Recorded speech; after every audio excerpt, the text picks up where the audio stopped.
नमस्कार दोस्तों, 2 जून 2021 के डेली करंट अफेयर्स डिस्कशन में आपका स्वागत है। सॉरी दोस्तों, वीडियो काफ़ी देर हो गई है। सॉरी फॉर दैट, आज ही देर हुई है। कल से वीडियो आपको टाइम पे मिलेगी। कौन कौन से आर्टिकल्स डिस्कस करेंगे देखते हैं एक एक करके। पहला article, BRICS will assist India to fight कोविड-19। बड़ी ही जनरल सी न्यूज़ है भाई। फॉरेन मिनिस्टर्स जो हैं ब्रिक्स के, वो मिले हैं। ब्रिक्स में कौन कौन सी कंट्रीज़ है बताने की ज़रूरत नहीं है। अब जब बड़े बड़े दिग्गज नेता मिलेंगे तो साथ बैठ के क्या बात करेंगे, करे भाई बड़े परेशान कोविड-19 फैला हुआ है। ठीक है भाई, इन्होंने कोविड-19 पैंडमिक को one of the most serious challenges बोला है, जैसे कि बहुत रॉकेट साइंस वाली बात बोल दी। फिर उन्होंने बोला है कि रिस्पेक्ट करेंगे टेरिटोरियल इंटीग्रिटी का, सोवरेन इक्वालिटी का। अभी चाइना जैसे देश ब्रिक्स में बैठ के बोलते हैं कि हम दूसरे की टेरिटोरियल इंटीग्रिटी की रिस्पेक्ट करेंगे, सोवरेन इक्वालिटी की रिस्पेक्ट करेंगे। इससे ज़्यादा हाइपोक्रेसी क्या ही होगी। बट चलिए ठीक है, इंटरनेशनल ऑर्गेनाइजेशन है, बैठ के सब लोग अपने व्यू पॉइंट्स देते हैं, बाकी सब लोग ये जैसे सुनते हैं। वेलकम किसने किया, तो एक्सटर्नल अफेयर्स मिनिस्टर जयशंकर साहब ने वेलकम किया और बोला कि भाई याद करिए, जब न्यूयॉर्क में पहली बार 2006 में मीटिंग हुई थी, इंडिया चेयर है एक्चुअली में ब्रिक्स की। तो ब्रिक्स फॉरेन मिनिस्टर की जो मीटिंग हो रही है, India is the chair for 2021, इसीलिए यहाँ पे जो मीटिंग थी इसको हेड कर रहे थे जयशंकर साहब। ठीक है ना। Organisation completes 15th year of its existence. पहली बार 2006 में मिले थे, 15 साल हो गए आपके ब्रिक्स को बने हुए। ठीक है। तो यहाँ पे मिनिस्टर्स ने एक दूसरे को आश्वासन दिया है कि पैंडेमिक के दौरान जो भी रेलिवेंट मेजर्स लेने हैं, जो भी मदद करनी है, वो बिल्कुल करेंगे। फिर उन्होंने बोला है कि ये जो WTO में ऑनगोइंग कंसिडरेशन चल रही है ट्रिप्स के वेवर को लेके, इंटेलेक्चुअल प्रॉपर्टी राइट्स के वेवर को लेके, इसके बारे में कहीं ना कहीं अपना सपोर्ट देंगे। फिर Doha declaration on the TRIPS agreement and public health को अपना सपोर्ट देंगे। मतलब कहीं ना कहीं ब्रिक्स की तरफ से भी सपोर्ट आ रहा है कि ये जो वैक्सीन का ट्रिप्स वेवर है, ये WTO में मिलना चाहिए। वैसे मैंने आपके 60 ट्रिप्स के बारे में बहुत बात की है। ट्रिप्स क्या, agreement on the trade related aspects of intellectual property right. ये एक इंटरनेशनल लीगल एग्रीमेंट है। WTO के सारे मेंबर नेशंस ने इसको साइन किया है। इस ट्रिप्स एग्रीमेंट का मतलब क्या हो गया, मतलब ये हो गया कि जो भी इंटेलेक्चुअल प्रॉपर्टी राइट्स हैं, उन इंटेलेक्चुअल प्रॉपर्टी राइट्स को इंपॉर्टेंस दी जाएगी ताकि आगे आने वाले समय में इनोवेशन हो सके। तो भाई मान लीजिए किसी ने कोई चीज़ की खोज की है, और बेसिकली यहाँ पे ट्रिप्स को याद किया जाता है फार्मास्यूटिकल, आप कह सकते हो प्रोडक्ट्स के केस में। अभी के लिए कोविड-19 की जो वैक्सीन बना रखी है यूएस की और बाकी देशों की कंट्रीज ने, क्या उन वैक्सीन को बनाने की टेक्नोलॉजी को इंडिया इस्तेमाल करके सस्ती ड्रग्स बना सकती है? तो ऐसा इंडिया को करने से रोकता कौन है? Trips agreement. इसीलिए इंडिया ट्रिप्स का वेवर मांग रहा है। हालांकि इस वेवर को इंडिया कंपल्सरी लाइसेंसिंग के थ्रू भी ले सकता है, बट उसमें बहुत सारे लीगल बैटल शुरू हो जाएंगे। टेक्नोलॉजी इंडियन कंपनीज के पास कैसे आएगी, इसलिए इंडिया वॉलंटरी वेवर मांग रहा है। अभी कितने दिन में वॉलंटरी वेवर मिलता है वो एक बात की बात है। ट्रिप्स को नेगोशिएट किया गया था at the end of the Uruguay round of the general agreement on tariff and trade, जिसको आप गैट बोलते हो। 1989 से लेकर 1990 के बीच में इसको नेगोशिएट किया गया था। ट्रिप्स एग्रीमेंट को एडमिनिस्टर करता है WTO। तो मल्टीलैटरल ट्रेडिंग सिस्टम में इंटेलेक्चुअल प्रॉपर्टी राइट्स को इंपॉर्टेंस दी जाएगी पूरी दुनिया में, ये ट्रिप्स इंश्योर करता है। ब्रिक्स की बात की जाए तो ब्रिक्स 5 मेजर इकोनॉमीज का ग्रुप है। आपको पता ही कौन कौन सी मेजर इकोनॉमीज हैं। 2009 से आप कहोगे कि ब्रिक्स की जो सरकारें हैं, कहीं ना कहीं जो उनके लीडर्स हैं, वो फॉर्मल समिट्स में रेगुलरली मिल रहे हैं। ठीक है। ये जो ब्रिक नाम का ग्रुप था, बेसिकली ये ब्राजील, रशिया, इंडिया, चाइना था। इसमें एस यानी कि साउथ अफ्रीका मिल गया 2010 में। अगर आप बात करो तो इन 5 मेंबर्स में से 4 मेंबर्स दुनिया की टॉप 10 कंट्रीज में आते हैं by population and by area. South Africa 24वें नंबर पे आती है पॉपुलेशन के केस में भी और एरिया के केस में भी। जो चेयरमैनशिप है इस फोरम की, वो इनके एक्रोनिम के हिसाब से रोटेट करती है।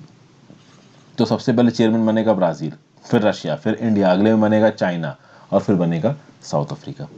अभी इसी ब्रिक्स के अंदर एक बैंक भी खोला गया है, न्यू डेवलपमेंट बैंक। और इस न्यू डेवलपमेंट के बारे में बातचीत कब हुई, तो चौथी ब्रिक्स समिट न्यू दिल्ली 2012 में इसके बारे में बातचीत हुई।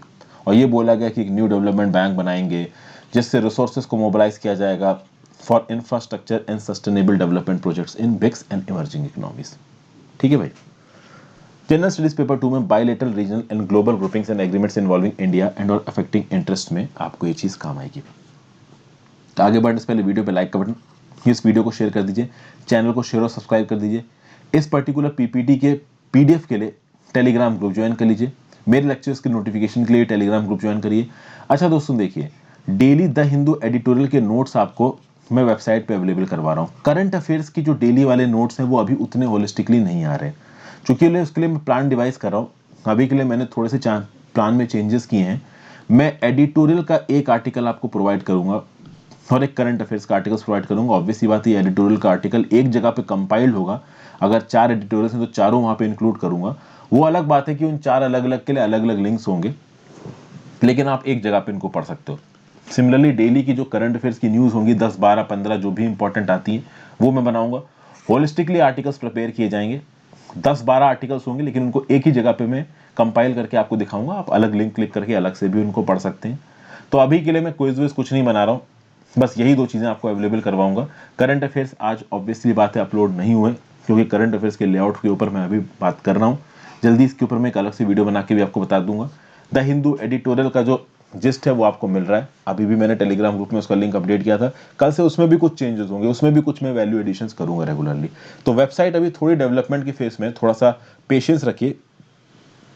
1-2 दिन में आपको एडिटोरियल का एनालिसिस और जो डेली करंट अफेयर्स का रिटन फॉर्म है वो बेस्ट क्वालिटी में आपके सामने अवेलेबल करवाऊंगा। प्लस इन पीपीटीज की जो पीडीएफ है ये तो आपको टेलीग्राम ग्रुप में मिलती रहेगी जैसे पहले मिल रही थी।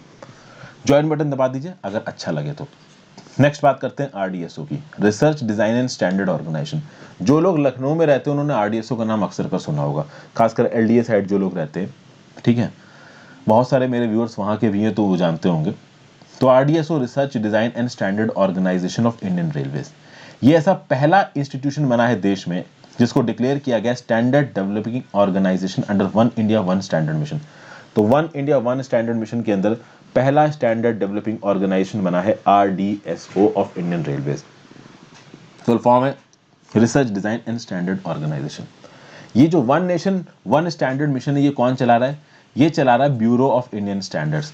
और ये जो ब्यूरो ऑफ इंडियन स्टैंडर्ड नाम का जो इंस्टीट्यूशन है ये किसके अंदर काम करता है? ये काम करता है डिपार्टमेंट ऑफ कंज्यूमर अफेयर्स के अंदर।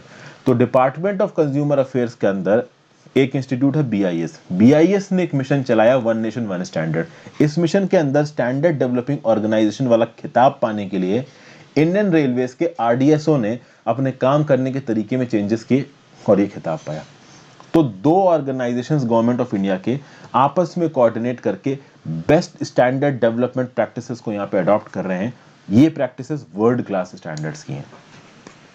अगर हम बात करें research design and standard organisation के बारे में, तो ये sole research and development wing है मिनिस्ट्री ऑफ रेलवेज की and one of the India's leading standard formulating body है जो कि स्टैंडर्डाइजेशन का वर्क कर रही है रेलवे सेक्टर में। ठीक है ना भाई। RDSO took the initiative to seek recognition as Standard Developing Organization under BIS SDO Recognition Scheme। तो ये जो ब्यूरो ऑफ इंडियन स्टैंडर्ड्स नाम का ऑर्गेनाइजेशन है ये SDO रिकॉग्निशन स्कीम चलाता है, यानी standard developing organisation recognition scheme चलाता है। और इस स्कीम के अंदर RDSO ने रिकॉग्निशन के लिए अप्लाई किया है और उसके लिए RDSO ने अपने स्टैंडर्ड फॉर्मुलेशन प्रोसीजर्स को रीअलाइन किया है with the best practices of standardisation. अब आप बोलोगे ये बेस्ट प्रैक्टिस ऑफ स्टैंडर्डाइजेशन क्या है? तो ये वो प्रैक्टिस हैं जो कि वर्ल्ड ट्रेड ऑर्गेनाइजेशन टीबीटी के कोड ऑफ गुड प्रैक्टिस में ली हुई हैं। तो डब्ल्यूटीओ टीबीटी के कोड ऑफ गुड प्रैक्टिसेस में जो बेस्ट प्रैक्टिसेस लिखी हुई हैं उन्हीं बेस्ट प्रैक्टिसेस को यहां पे आरडीएसओ ने अडॉप्ट किया। ठीक है भाई। अब यहां पे देखिए इन टर्म्स एंड कंडीशंस के साथ जो आप मतलब कहीं ना कहीं अपने आप को कोऑर्डिनेट करता है, इन टर्म्स एंड कंडीशंस के साथ जो अपने आप को अलाइन करता है उसको कहीं ना कहीं बाद में ये एसडीओ का रिकॉग्निशन मिल जाएगा। स्टैंडर्डाइजेशन के यहाँ पे 6 प्रिंसिपल्स फॉलो करना पड़ेंगे जिसमें transparency, openness, impartiality, effectiveness, coherence और डेवलपमेंट डायमेंशन आ जाता है। ठीक है भाई। तो ये एक इंपॉर्टेंट न्यूज़ है जनरल स्टडीज पेपर 2 में, achievements of Indians in science and technology. हालांकि ऐसा कोई अचीवमेंट नहीं है, बस स्टैंडर्डाइजेशन के प्रिंसिपल्स को फॉलो किया जा रहा है। नेक्स्ट बात करते हैं world's first human case of H10N3 bird flu. China के ईस्टर्न प्रोविंस है जो जियांगसू का, उसमें एक 41 साल के आदमी को पहला ह्यूमन केस ऑफ इन्फेक्शन बताया जा रहा है बर्ड फ्लू H10N3 का। H10N3 वायरस ये कोई नया वायरस नहीं है, ये वायरस बेसिकली आपका बर्ड में मिलता है। चाइना में एक्चुअली में बर्ड फ्लू के बहुत सारे अलग अलग वायरस के स्टेन्स घूमते हैं और कभी कभी ये लोगों को इन्फेक्ट भी कर देते हैं, खासकर उन लोगों को जो कि पोल्ट्री में यानी चिकन्स या फिर बाकी बर्ड्स के कहते हैं ना मैनेजमेंट में काम करते हैं। इन सब बर्ड्स के पोल्ट्री फार्म्स होते हैं, उन पोल्ट्री फार्म्स को इन बर्ड्स को काटने के लिए बेचा जाता है, तो उन पोल्ट्री फार्म्स में काम करने वाले लोगों को कभी कभी इस प्रकार के वायरस स्ट्रेन्स लग जाते हैं। अब इस बात का कोई देखिए इंडिकेशन तो है नहीं कि H10N3 बहुत तेजी से ह्यूमंस में फैल सकता है, क्योंकि ये वायरस बहुत पहले से एग्जिस्ट कर रहा है, ठीक है ना। पहला ह्यूमन केस यहाँ पे देखने को मिला है। इस वायरस का लार्ज स्केल पे ट्रांसमिट होने के चांसेस बहुत कम है। पिछले 40 सालों में इस वायरस के 160 आइसोलेट्स, मतलब 160 बर्ड्स को अलग अलग जगहों पे दुनिया में इस स्ट्रेन ने इन्फेक्ट किया है। तो इसका मतलब ये नहीं कि चाइना में ही पाया जाता है ये H10N3 स्ट्रेन, ये एशिया में भी पाया जाता है, नॉर्थ अमेरिका में भी पाया जाता है, और जहाँ पे बर्ड्स में स्ट्रेन पाया जाता है आसपास की बर्ड्स को कल कर दिया जाता है, मार दिया जाता है, ताकि वायरस स्ट्रेन ज़्यादा ना फैले। लेकिन मैं आपको बता दूं H10N3 एक लो पैथोजेनिक वायरस है, लेस सीवियर डिजीज कॉज करता है पोल्ट्री में, और बहुत कम चांसेस हैं कि किसी लार्ज स्केल आउटब्रेक में कन्वर्ट होगा, ठीक है। अब बात कर लेते हैं इन्फ्लुएंजा के बारे में, बेसिक जानकारी कर लेते हैं। बेसिकली इस प्रकार के फ्लूज को कभी कभी जनरल टर्म्स में इन्फ्लुएंजा भी कहा जाता है। तो इन्फ्लुएंजा को आप द फ्लू भी बोलते हो। इन्फ्लुएंजा डिजीज इन्फ्लुएंजा वायरसेस से होती है, और ये अलग अलग प्रकार के वायरस हो सकते हैं, जरूरी नहीं कि एक ही प्रकार का वायरस हो।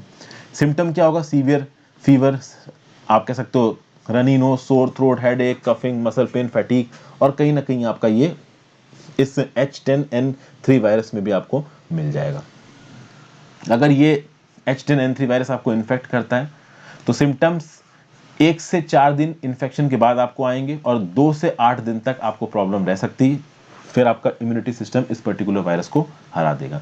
Pneumonia, acute respiratory distress syndrome, encephalitis, meningitis, asthma जैसी चीज़ों का एग्रीवेट हो जाना, ये कुछ साइड इफेक्ट्स हो सकते हैं इस H10N3 वायरस के। यहाँ पे बात की जाए एवियन इन्फ्लुएंजा, एवियन फ्लू या बर्ड फ्लू की, तो बेसिकली आप कह सकते हो कि ये वो वायरसेस हैं जो बर्ड्स में ज़्यादा पनपते हैं, ठीक है।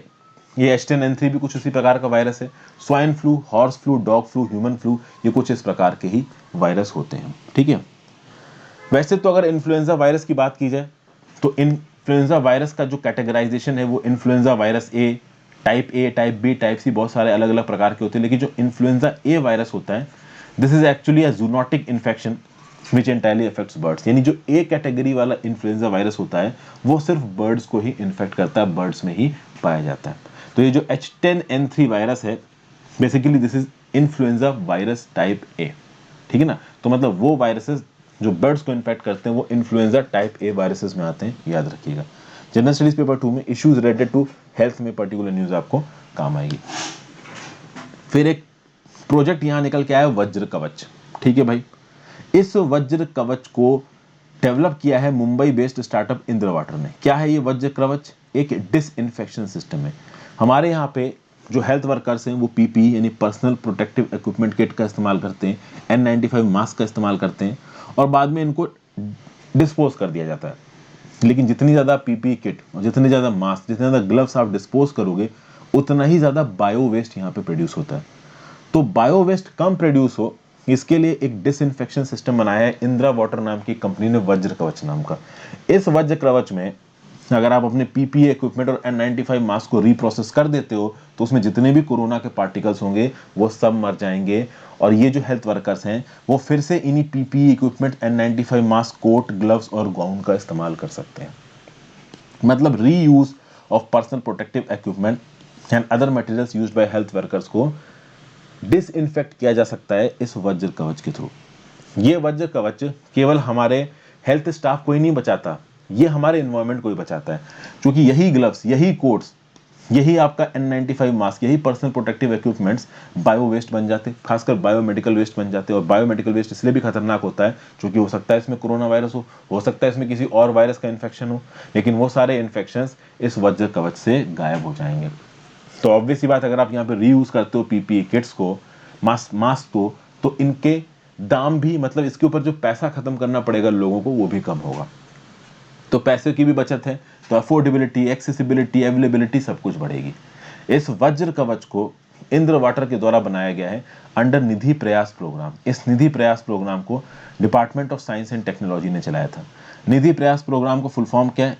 National initiative for developing and harnessing innovation, promoting and accelerating young and aspiring innovators and startups. General studies paper 3 में achievements of Indians in science and technology and indigenisation of technology and developing new technology में ये particular news आपको काम आएगी। Next बात करते हैं, ये भी वन लाइनर टाइप की ही न्यूज है, बट ध्यान से दीजिएगा, इस पे ध्यान दीजिएगा। ये सब न्यूज प्रीलिम्स के लिए और हर एग्जाम के लिए इंपॉर्टेंट हो जाती है, सिर्फ प्रीलिम्स के लिए नहीं, हर एग्जाम के लिए। समझिए भाई, अब मान लीजिए अरुण मिश्रा एनएचआरसी के चेयरमैन बने हैं, तो अभी अरुण मिश्रा एनएचआरसी के चेयरमैन बने हैं, ये इंफॉर्मेशन भले ही वन लाइनर टाइप की न्यूज है, कहीं ना कहीं उन एग्जामों में काम आएगी जो वन लाइनर टाइप की इंफॉर्मेशन पूछते हैं, लेकिन एनएचआरसी के बारे में जो जानकारी है वो तो यूपीएससी के लिए भी इंपॉर्टेंट है ना। तो ये जो फैक्चुअल न्यूज होती है ना, ये एक्चुअली में यूपीएससी के लिए भी इंपॉर्टेंट हो जाती है, क्योंकि यूपीएससी में भी आजकल फैक्चुअल इंफॉर्मेशन बहुत पूछी जा रही है। तो एमबी टैग की बात कर लेते हैं। आईआईटी रोपड़ ने इसको बनाया है। ये एक्चुअली में first of kind internet of thing device है एमबी टैग। ये क्या करेगा, ये रियल टाइम एम्बिएंट टेम्परेचर को नापेगा। तो जब भी आप कोई पेरिशेबल प्रोडक्ट को ट्रांसपोर्ट कर रहे हो एक जगह से दूसरी जगह, तो बॉडी ऑर्गन हो गए, ब्लड हो गया, वैक्सीन्स हो गई, इस प्रकार की चीज़ों को जब आप एक जगह से दूसरी जगह ट्रांसफर करते हो तो ये ठंडे इन्वायरमेंट में रखी जानी चाहिए, क्योंकि अगर ये ठंडे इन्वायरमेंट में नहीं रखी गई हैं तो ये खराब हो जाएंगी। तो ये जो एमबी टैग है, ये एक यूएसबी शेप डिवाइस है जो लगातार अपने इमीडिएट सराउंडिंग्स के टेम्परेचर को नापता रहता है। -40 डिग्री सेंटीग्रेड से लेकर 80 डिग्री सेंटीग्रेड तक के टेम्परेचर को एमबी टैग नाम का ये आई2 डिवाइस नाप सकता है, और 90 दिन तक नाप सकता है एक बार चार्ज करने पे। ये बहुत इंपॉर्टेंट इनोवेशन है, क्योंकि कभी कभी क्या होता है कि कॉमर्स में भी इसका बहुत काम है। फॉर एग्जाम्पल, सब्जियां लोड की गई इंडिया के मुंद्रा पोर्ट से और वो जा रही हैं आपकी कहाँ पे, ब्राजील जा रही हैं, उनको पहुंचने में 1.5 महीना लग जाएगा। तो 1.5 महीने तक वहां पे ऐसा कोई डिवाइस है क्या जो इंटरनेट से जुड़ा रहे और लगातार इंफॉर्मेशन देता रहे कि भाई इस पर्टिकुलर चीज का टेम्परेचर क्या है, सब्जियों का टेम्परेचर क्या है। तो ये आईआईटी रोपड़ का आपका एमबी टैग दे सकता है, बशर्ते इसकी इंटरनेट से कनेक्टिविटी हो। ठीक है, और अगर इंटरनेट से कनेक्टिविटी नहीं भी है तो ये जो एमबी टैग नाम का प्रोडक्ट है, जब ब्राजील में उस पर्टिकुलर कंटेनर को खोला जाएगा और वहां पे एमबी टैग निकाला जाएगा, तो इस एमबी टैग की रीडिंग्स देख के जाना जा सकता है कि over the course of journey कितना टेम्परेचर रहा है इस पर्टिकुलर चीजों का। समझ गए? उसी प्रकार से जब ऑर्गन्स, वैक्सीन वगैरह एक जगह से दूसरी जगह ट्रांसपोर्ट की जाती हैं, आप समझिए, कभी कभी आपके दिमाग में एक बात आई होगी कि यार वैक्सीन को 4-5 डिग्री सेंटीग्रेड तक स्टोर करना है, अगर उससे नीचे मतलब ऊपर चला गया टेम्परेचर तो वैक्सीन खराब हो जाएगी। अब मान लो आप किसी वैक्सीनेशन सेंटर पे वैक्सीन लगवाने जा रहे हो, तो आपके दिमाग में एक बार डाउट आ सकता है ना कि यार कहीं ये वैक्सीन 20-25 डिग्री सेंटीग्रेड पे ना पहुंच गई हो, कहीं खराब ना हो गई हो। आपको तो पता चलेगा नहीं देख के कि वो खराब हुई है कि नहीं हुई हो, लेकिन अगर वो 25 डिग्री सेंटीग्रेड पे ज्यादा देर रही तो वो खराब हो जाएगी। तो किसी एक पर्टिकुलर सेंटर पे वैक्सीनेशन के लिए वैक्सीन पहुंची, तो हम ये कैसे पता करेंगे कि वो सही टेम्परेचर पे रही है? तो इसमें इस एमबी टैग नाम के डिवाइस का इस्तेमाल किया जा सकता है। इस डिवाइस को डेवलप किया गया है अंडर टेक्नोलॉजी इनोवेशन हब, जिसका नाम है Awadh, agriculture and water technology development hub. ठीक है भाई, और इसके स्टार्टअप स्क्रैच नेस्ट द्वारा। Agriculture and water technology development hub की बात की जाए तो एक रिसर्च सेंटर है आईआईटी रोपड़ में, और इसको स्टैब्लिश किया गया with the help of department of science and technology and science and engineering research board. ये क्या करता है, एग्रीकल्चर और वाटर में एक्सटेंसिव रिसर्च करता है। तो याद रखिएगा, agriculture and water technology development hub, ठीक है, ये भाई किसने शुरू किया है? तो ये आईआईटी रोपड़ में स्टैब्लिश किया गया एज अ रिसर्च सेंटर, जिसमें सपोर्ट दिया है department of science and technology ने और science and engineering research board में, और इसी का एक स्टार्टअप है स्क्रैच नेस्ट। इस प्रकार के जो कीवर्ड्स हैं वो कहीं पे भी आपसे पूछे जा सकते हैं। इंटरनेट ऑफ थिंग्स की बात की जाए तो ये क्या है? By digital devices people, machines, appliance को एक दूसरे के साथ जोड़ देना। आप ऑफिस के लिए निकले, कार में बैठे हो, आपको टेंशन है कि यार शायद मैं अपना पंखा छोड़ा है, शायद एसी खुला छोड़ा है, तो आपका एसी एक ऑटोमेटिक सेंसर के साथ जुड़ा हुआ है और उस सेंसर का कंट्रोल आपके पास एक पोर्टेबल रिमोट में है, और उस रिमोट में आपने बटन दबाया और आपके घर पे एसी ऑफ हो गया। दिस इज क्या है? This is internet of things. तो इंटरनेट ऑफ थिंग्स मतलब आप किसी भी पर्टिकुलर जगह पे दुनिया में कहीं पे भी हो, हजारों किलोमीटर दूर की चीज के साथ आप कनेक्शन रख रहे हो, उसको कंट्रोल कर रहे हो, this is internet of things. आज की डेट में मॉडर्न मशीन्स और लोग जो कनेक्टेड हैं वो इंटरनेट ऑफ थिंग के बेसिस पे कनेक्टेड है। आपके मोबाइल फोन में जो इंटरनेट है that is also sort of internet of things. अगर बात की जाए internet of things in India की, तो भाई डिजिटल इंडिया मिशन को के पार्ट मतलब डिजिटल इंडिया मिशन के अंदर इंटरनेट ऑफ थिंग्स को एक एम बना के रखा गया है। जो नेशनल डिजिटल कम्युनिकेशन पॉलिसी है जो कि 2018 में लॉन्च की गई है, इसका क्या काम था? To develop and apply internet of technology, internet of things, 5G technology, machine to machine communication etcetera etcetera. Telecom sector में 100% एफडीआई गवर्नमेंट ने परमिट कर दी, तो ये 100% एफडीआई भी कहीं ना कहीं इंटरनेट ऑफ थिंग्स को आगे बढ़ाने में अपना रोल प्ले करेगी। जनरल स्टडीज पेपर 3 में achievements of Indians in science and technology में पूरा न्यूज़ आपको काम आएगी। So thank you for watching this video friends. I hope आपको ये वीडियो पसंद आई हो, ज़्यादा से ज़्यादा लोगों के साथ इस वीडियो को शेयर करिएगा। Have a great day, good bye.